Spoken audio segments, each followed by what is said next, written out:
광야의 영성. 오늘은 대강절 두 번째 주일로 우리가 지키고 있습니다. 오늘 우리가 본문에서 만날 사람은 누구냐? 바로 세례 요한입니다. 세례 요한인데 세례 요한이 지금 서 있는 장소가 좀 특별합니다. 그가 서 있는 장소는 광야입니다. 1절 말씀에 보면은 그때 세례 요한이 이르러 유대 광야에서 전파하여 말하되라고 말씀하고 있어요. 이제 광야에 있다는 것이죠. 이 광야는요, 우리에게는 좀 친숙한 장소가 아니에요. 사막하면은 사실 뭐 사막 경험 여러분들 없죠, 여러분. 우리나라는 사막이 거의 없어가지고 사막이나 광야는 피부로 이렇게 닿았지를 않습니다. 근데 이스라엘에게는요, 굉장히 친숙한 장소가 이 사막입니다. 뭐 지형도 그렇고 좀만 나가면 바로 그 이스라엘 나라 좀만 나가면 광야거든요. 그뿐만 아니라 이스라엘 역사 속에서 이 광야는 굉장히 친숙한 장소가 됩니다. 그래서 이스라엘 백성들이 지키는 절기 3대 절기 중에서 첫 번째가 유월절, 그 다음에 오순절 칠칠절이라고 부르기도 하고요. 또 초막절은 수장절이라고도 부르기도 하죠. 그래서 이 3대 절기 중에서 이 초막절은 이제 광야에서의 생활을 기억하는 거예요. 광야에서의 생활을 기억하면서 그때 하나님께서 우리를 인도해 주신 것을 기억하고 그래서 잊지 않는 것. 그래서 이제 그들은 초막절에는 원래는 광야로 나가서 텐트 치고 거기서 사는 거예요.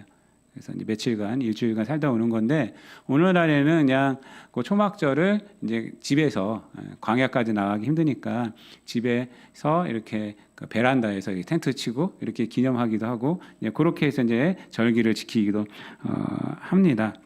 그만큼 이 광야는 이스라엘 백성들에게 친숙한 장소고 그리고 이 광야는 잊지 못할 장소가 이 광야가 됩니다. 왜 그러냐면 이스라엘 역사를 보면 하나님께서 애굽에서 이제 나오게 하시지 않습니까? 그게 출애굽이에요. 출애굽에서 딱 만난 장소가 어디냐?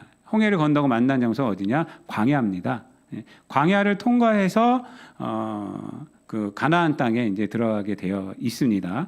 하나님께서는 광야 속에서 이스라엘에게 가르친 것이 많습니다. 그리고 광야 생활을 통해서 이스라엘로 하여금 깨닫게 하신 것도 많이 있어요. 그 두 개를 우리가 종합해서 보면 첫 번째는 뭐냐면 하나님은 광야에서 가르치셨어요. 광야에서 이스라엘 백성들을 가르치셨어요. 그래서 이스라엘에게 광야는 말씀을 배우는 장소예요. 말씀을 배우는 장소. 그래서 이 하나님께서는 출애굽시킨 다음에 시내산에 머물면서 거기 얼마나 머물냐면 1년 정도 머물렀어요. 1년을 머물면서 계명을 주시고 제사법을 가르쳐 주시고 성막 짓는 법도 가르쳐 주시고 뭐 이렇게 하셨습니다. 그래서 성결법전도 거기서 주시고 이렇게 하셨어요. 왜 하나님께서 하필 광야에서 그렇게 말씀을 가르쳤을까요? 그냥 애굽에서 좀 가르치신 다음에 그 다음에 출애굽시켜서 가나안 땅에 들어가면 되는데 여러분 광야에서 딱 들어가면은 그 홍해를 건너서 가나안 땅까지 보름이면 가요.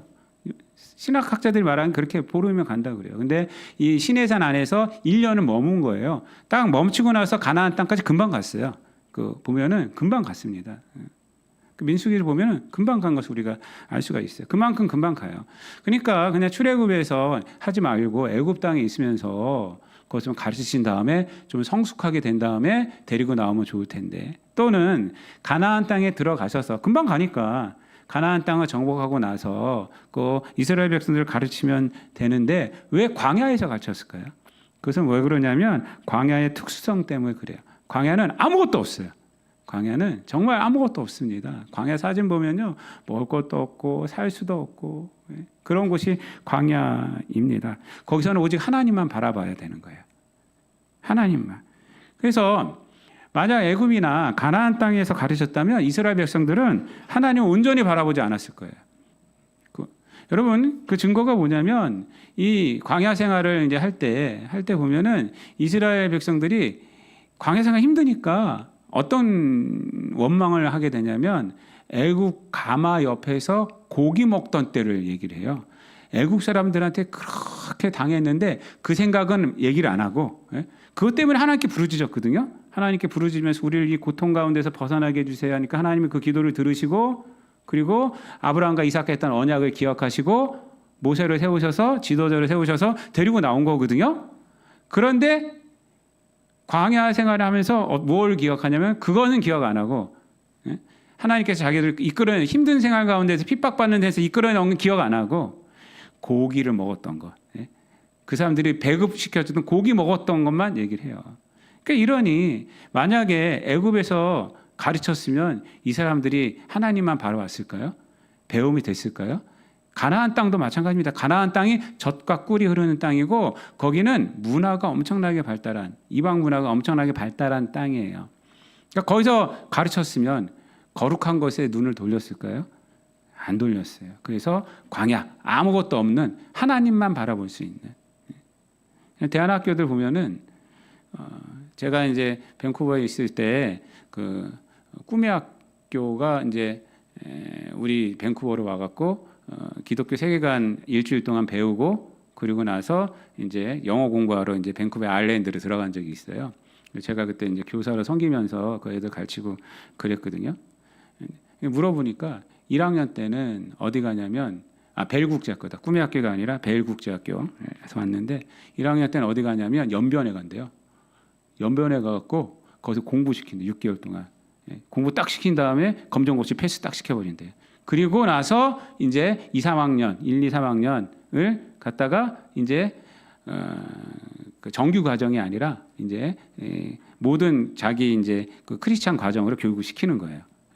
정규 과정. 왜냐하면 일단은 검정고시는 패스해야 되니까 그 대학은 들어가야 되니까 그 6개월 동안 한다. 근데 어디 가서 하니? 연변 가서 한대. 왜 연변 가서 할까요, 여러분? 한국에 있으면 공부가 안 되는 거예요. 눈 이쪽 돌리고 저쪽 돌리고. 그러니까 연변 딱 가서 머리 딱 깎여갖고 거기서 6개월 동안 딱 있으면서 공부 딱 시킨대. 1학년 아이들이 고3 과정 끝내버려요. 6개월만 끝내고 그 다음에 와갖고 검정고시 패스해버리고 그리고 2, 3학년은 편하게 이제 승마도 배우고 또 크리스찬 과정 다 배우는 거예요. 그래서 이제 캐나다도 와서 영어도 배우고 6개월 동안 같이 있으면서 영어도 배우고 그렇게 해서 이제 그런 과정들을 이렇게 합니다. 벨국제학교에서 그렇게 해요, 여러분. 그런 겁니다. 그런. 광야는 하나님만 바라보게 되는 곳이에요. 그래서 이스라엘 백성들에게 광야는 어떤 기억이 있느냐? 그래서 하나님의 백성으로 훈련받는 곳, 하나님의 말씀을 배우는 곳이라는 그런 기억이 있어요. 그러니까 초막절을 지키면서 이제 그런 고백을 하는 것이고, 두 번째 광야는 이스라엘에게 또 어떤 특별한 장소냐? 회개의 장소예요. 회개의 장소. 그래서 시내산에서 배운 다음에 이제 하나님 말씀 듣고 금방 갔습니다. 이제 가나안 땅 앞까지 딱 왔어요. 모압 평야 앞까지 딱 왔어요. 이제 저 요단강만 건너가면 돼요. 그래서 이제 정탐꾼 12명을 뽑죠. 그리고 40일을 정탐하게끔 하죠, 여러분. 그 중에 10명은 어떻게 했어요? 악평했다 그래요. 악평. 그 땅을 악평한 것이 아닙니다. 여기까지 오게 한 사람들을 악평한 거죠. 그 땅은 젖과 꿀이 흐르는 땅이었어요. 정말 포도송이가 이만하고. 그런데 뭐라고 보고를 했냐면 그 땅에 있는 자손은 안악 자손인데 거인이더라. 우리가 들어가면 우리는 죽는다. 뭐라고 실질적으로 말을 했습니까? 우리는 그들 앞에 메뚜기다. 이렇게 말했어요. 근데 여호수아와 갈렙은 아니다. 아니다. 그들은 우리의 먹이라. 이렇게 했어요. 하나님이 우리와 함께 해주시는데 하나님이 지금까지 말씀해 주신 거 있는데 애굽 땅에서 보여주신 기적이 있는데 너희도 무슨 말하는 거냐. 이렇게 말한 게 여호수아와 갈렙입니다. 사람들은 누구의 말을 들었느냐. 악평한 10명의 말을 들었어요. 그래서 모세를 죽이려고 합니다. 여기까지 데리고 와서 우리를 죽이려고 데리고 왔느냐 막 이러면서 난리를 쳐요. 난리를 쳐요. 하나님께서 안 되겠다. 그래서 어떻게 했냐면 백투더 광야. 다시 광야로 가라. 40년을 거기서 돌게 하시죠. 40년 동안 회개케 하는 겁니다. 회개케 하는 거예요. 40년을 돌게 하는 거예요. 40년. 그래서 1세대들은 다 광야에서 죽고 이제 2세대가 딱 모이죠. 그게 뭐냐면 신명기입니다. 모세가 다시 다 40년을 돌고 다시 이제 딱 돌아왔을 때 40년을 돌고 딱 돌아왔을 때 2세대들 앞에서 이제 하나님의 말씀을 다시 말씀해 주는 게 신명기예요. 레위기에 있던 말씀 말고 신명기를 다시 말해 주는 겁니다. 그리고 모세도 못 들어가요. 느부산 앞에서 가나안 땅을 바라보고 그리고 거기서 죽습니다.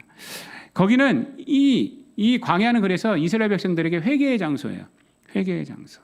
회개의 장소라는 것은 뭐냐면 심판받는다는 것이 아닙니다. 다시 회복되는 장소라는 거예요. 회복. 그래서 이 회개를 하면서 그들의 믿음이 다시 회복되는 거예요. 회복되는 거예요. 여러분 1세대들이 그렇게 해서 가나안 땅 못 들어가고 죽잖아요. 죽었다고 해서 실패한 사람들일까요? 물론 실패한 사람들도 있어요. 그 중에 보면은. 그러나 1세대들 실패하지 않았습니다. 여러분 모세가 신명기 33장에 보면은 뭐라고 말해요? 이스라엘이여 너는 행복한 자로다. 이렇게 말하고 있어요. 너같이 하나님의 구원을, 하나님의 능력을 경험한 백성이 누가 있느냐? 이렇게 얘기를 합니다. 그러니까 40년 동안 철저히 회개하면서 하나님의 은혜를 많이 받았어요. 그것만 된 거예요. 사실은요. 가나안 땅은 안 들어가도 되는 거예요. 그래서 모세는 이스라엘이여 너는 행복한 자로다. 왜? 하나님의 은혜를 그 광야 가운데서 많이 누르지 않았느냐. 광야에 있었기 때문에 만나 메추라기도 먹었고 불기둥과 하나님의 구름 기둥으로 보호함도 받고 반석에서 물이 나오는 것도 경험하고 이런 것들을 다 하나님의 은혜를 경험하지 않았느냐라는 거예요. 그래서 이제 신명기 33장 29절에서 그렇게 말을 하죠. 이스라엘 너는 행복한 사람이로다. 여호와의 구원을 너같이 얻은 백성이 누구냐. 그는 너를 돕는 방패시요 내 영광의 칼이시로다. 이렇게 말한 거예요. 비록 광야였지만 그곳은 회개의 장소이자 하나님의 은혜를 가장 깊이 체험하는 곳이었기 때문에 그래서 행복한 민족이다라고 그렇게 고백한 것입니다. 이것이 광야예요. 광야. 지금 세례 요한이요. 근데 성경에서 딱 등장하면서 지금 광야에 있다라고 말하고 있고 성경은 이사야서를 통해서 뭐라고 말을 하고 있어요? 3절 말씀에 보면은 광야의 외치는 자의 소리다 이렇게 말해요. 이러한 광야. 하나님의 말씀을 배우는 것, 또 회개의 장소인 이 광야에 외치는 자가 누구냐? 이 광야에서 외치는 자가 누구냐? 세례 요한이다. 라고 말씀하고 있습니다. 그가 외친 말씀은 무엇일까요? 그러면은 2절 말씀에 보면은 회개하라 천국이 가까이 왔느니라 라고 말을 하고 있습니다.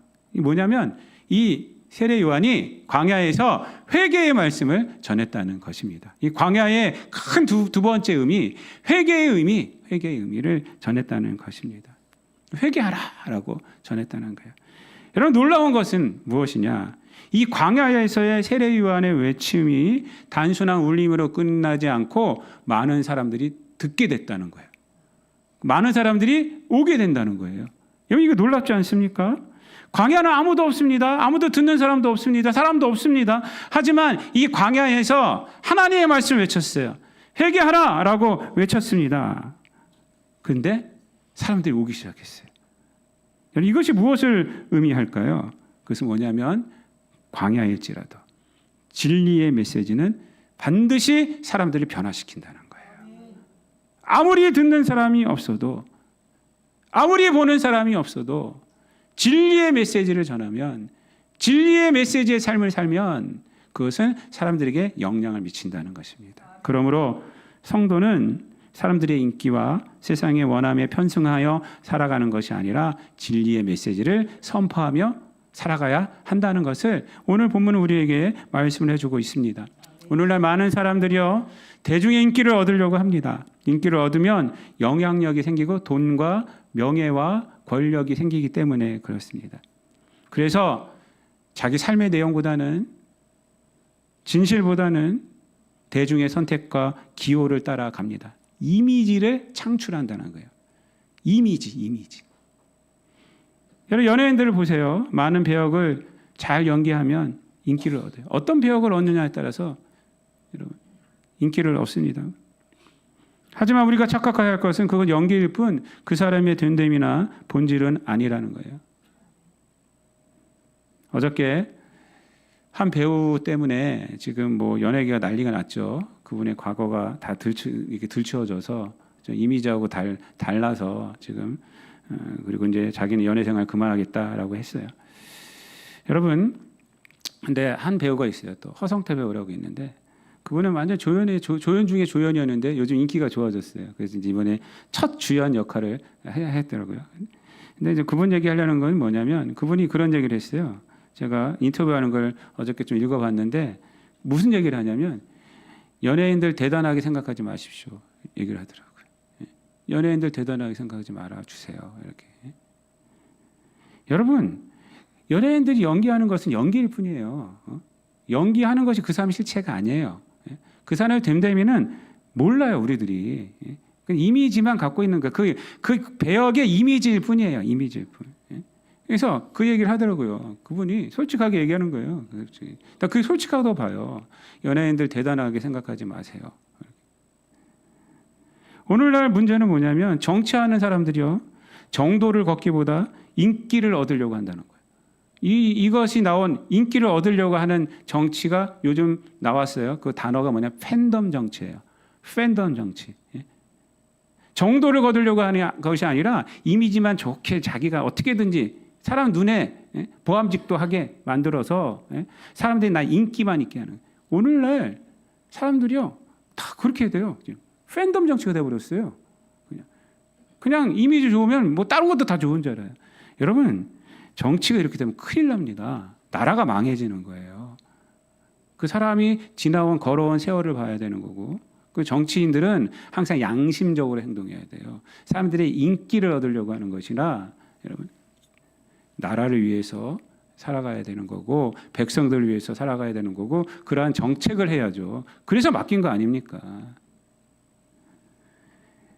여러분, 저도 그래요. 저도 목사이지만은 제가 늘 생각하는 사도 바울이 나는 복음을 전하고 나는 버림받을까 봐 걱정이다라고 하지 않았습니까? 저도 그래요. 저도. 대중에 영업해서는 안 된다. 대중에게 인기 받으려고 하지 말자. 여러분, 목사의 정체성이 대중의 인기에 있으면 안 됩니다. 목회가 되지를 않아요. 목사의 정체성은 언제나 복음에 있는 것이고 성경에 있는 것이고 삼위일체 하나님에 있는 것이에요.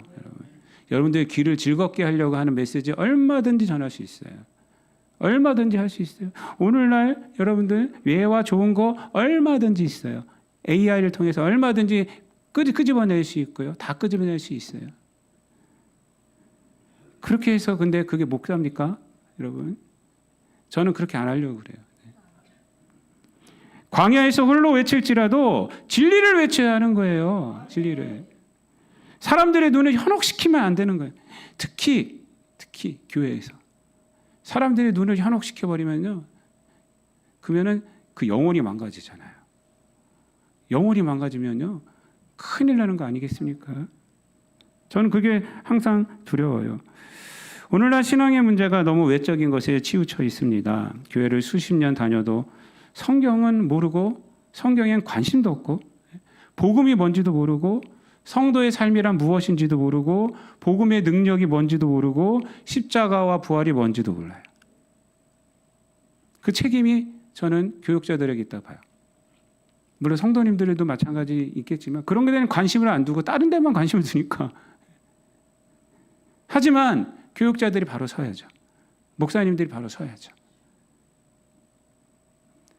그 가려운 데만, 이 디모데서나 그 야고보서나 이런 데를 보면은 말세의 특징이 뭔지 아세요? 사람들이 자기 가려운 데 긁어주는 사람만 찾아다닌다는 거예요.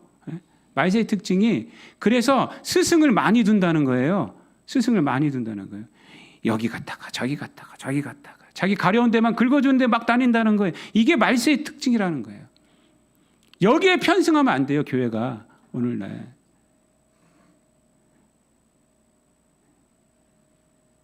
여러분, 성도들 대부분 말씀을 들으면 믿음 생활 왜 합니까? 하면은 세상에서 잘 되기 위해서 믿음 생활합니다. 우리 아이 잘 되기 위해서 교회 다닙니다. 마음의 평안을 얻기 위해서 믿음 생활합니다. 이건 종교 생활이라고 그러는 거예요. 다른 종교 이렇게 안 한 데가 어디 있어요? 다른 종교 다 이렇게 하죠, 여러분. 물론 이러한 것들을 바라는 것이 잘못되었고 성경에서 말하지 않고 있다는 것이 아닙니다. 이런 거 다 있어요, 다. 우리가 기도도 해야 되고. 하지만 성경이 중요하게 여긴 것은, 신앙의 중심은 뭐냐면 복음 안으로 들어가는 거예요. 하나님과의 관계가 중요하고, 그리고 내가 구원받았다는 것이 중요하고, 이것을 지키는 것이 중요하고, 내가 그렇게 살아가는 것이 중요한 거예요. 신약 성경을 보세요, 여러분. 평안을 얘기하는 것이 어디 있어요, 여러분? 평안을 내게 너에게 주노니 이 평안은 어떤 평안? 세상이 주는 것과 다른 거예요. 여러분, 이 신약 성경에서 말하고 있는 것은 뭐냐면 고난입니다. 고난. 사도 바울은 뭐라고 그랬냐면 고난, 예수의 남은 고난을 내 육신에 채운다 이렇게 말했어요. 자기가 받는 고난, 예수의 남은 고난을 내가 채우고 있다. 영광이다. 베드로 사도는 뭐라고 그랬습니까? 고난을 통해서 하나의 편한 영광을 돌린다 그래요. 세상에서 잘 돼서 영광을 돌린다고 말하지 않아요. 이 복음을 지키고 초대교회에서는요, 세상에서 잘 되는 것은 생각할 수도 없었어요. 예수 믿으면 다 핍박받았고 예수 믿으면 멸문지하 당하고 그랬어요. 그럼에도 불구하고 예수를 믿었단 말이에요. 요한계시록이요? 요한계시록은 어떤 것인지 아십니까?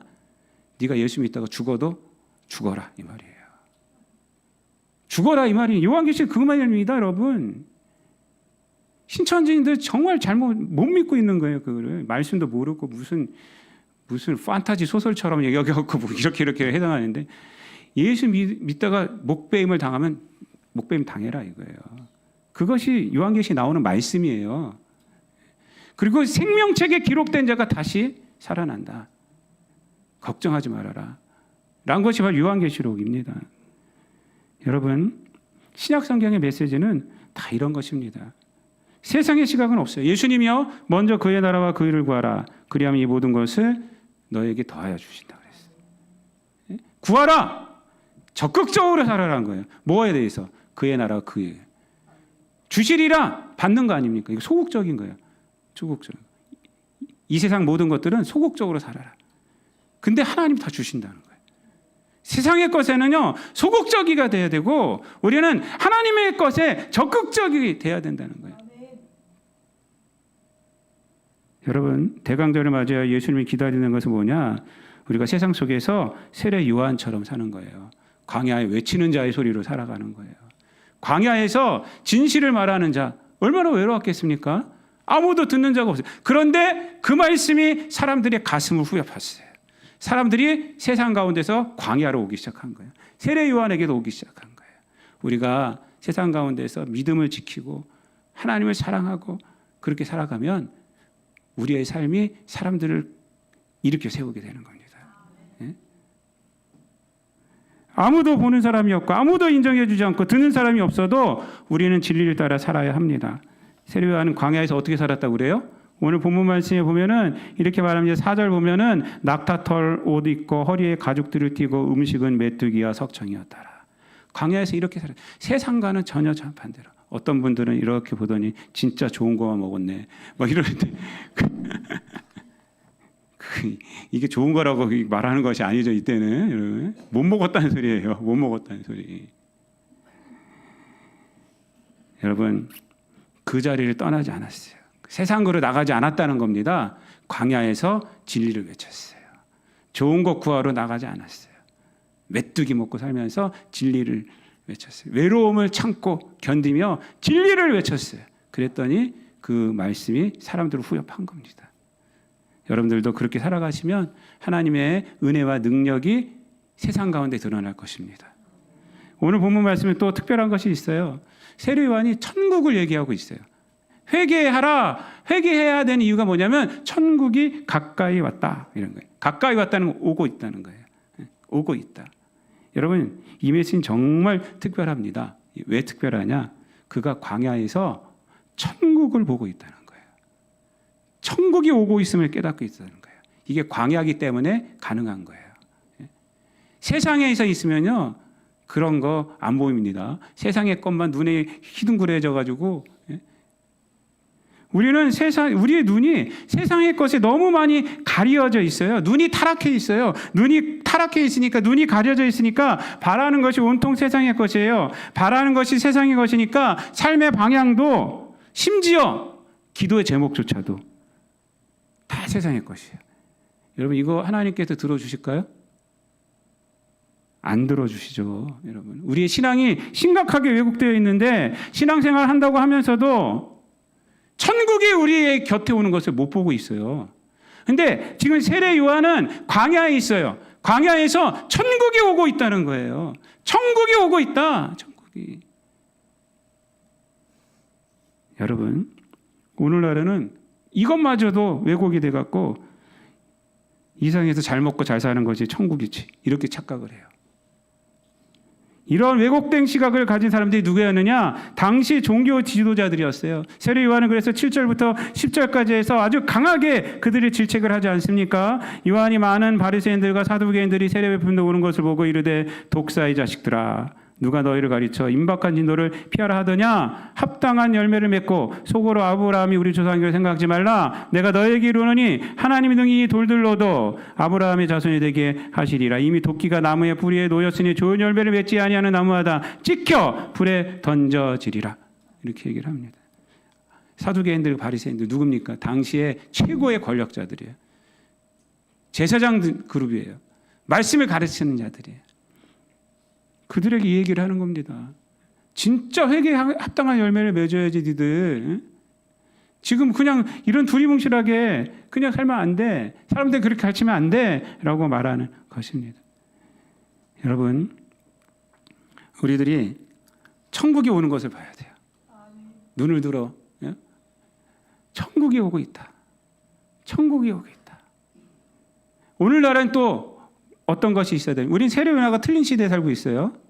우리는 이미 예수 그리스도를 통해서 우리 안에 구원이 이루어진 그런 시대를 살고 있어요. 그럼 뭘 봐야 됩니까? 내 안에 십자가 부활로 말미암아 이미 이루어진 구원을 바라봐야 된다는 거예요. 그것을 바라보고 또 예수님께서 다시 오실 때 그 나라를 바라보는 거예요. 지금 그 나라가 우리에게 오고 있는 거예요. 오고 있는 거예요. 하루하루 오고 있는 거예요, 여러분. 우리들은 그렇지 않죠? 하루하루 아쉬움에 어저께 놓친 것 오늘은 내가 꼭 붙잡아야지. 어저께 놓친 것 내가 오늘은 2배로 붙잡아야지. 이러고 살아가고 있어요.